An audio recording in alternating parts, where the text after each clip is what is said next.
and has resulted with one person being placed into police custody. So just after 11 a.m. this morning, APD officers responded to the 9200 block of North Lake Creek Parkway here in North Austin, and that was in reference to a burglary urgent call. Now, we did have a female resident call 911 stating that her ex-boyfriend broke into her apartment and did not have permission to be there.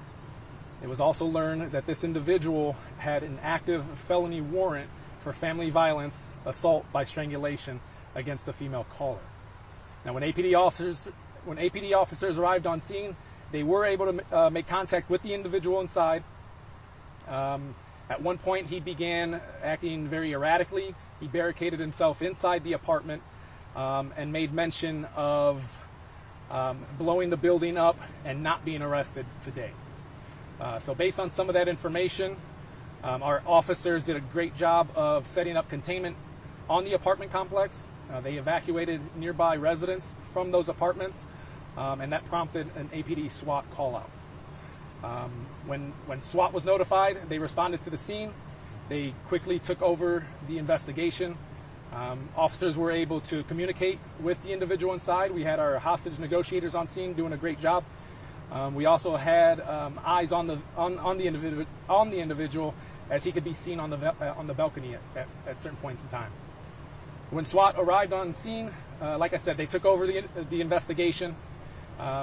They quickly made contact with the individual, and at some point during the investigation, they did use a distractionary device, at which time the individual inside decided it was a good time to come on out and surrender. That individual was transported to the Williamson County Jail, and again, that was for the warrant of the family violence assault by strangulation charge. I'm being told that there's no continuing threat over here at the apartment complex.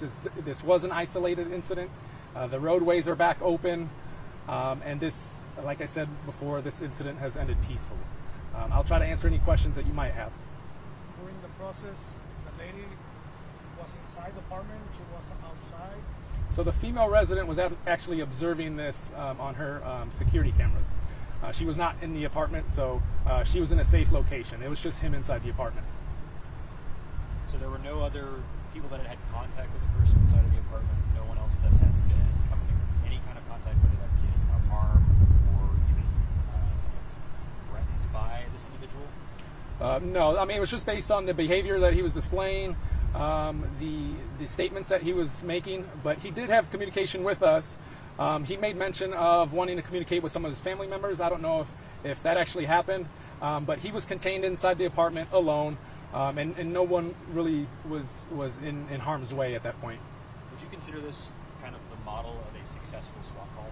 Oh, most definitely. When you have a peaceful outcome like this, where minimal use of force, like I said, they use a distractionary device.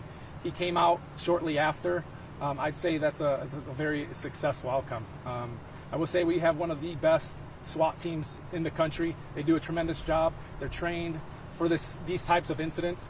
And so, yeah, I mean, this is a good thing when you have someone come out peacefully and it's ended peacefully. Do you know how many people were evacuated?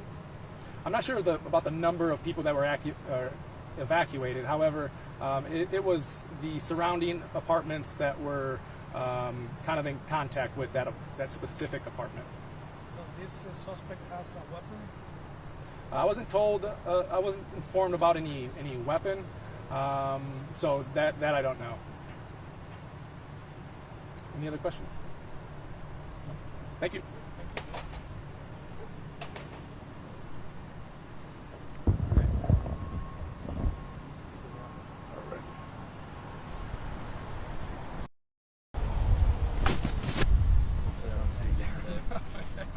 I hope not. Nothing against you. But, Of course, of course. All right. Y'all have everything? Yep. All right. Appreciate it. Thank you. Oh, I didn't stop it.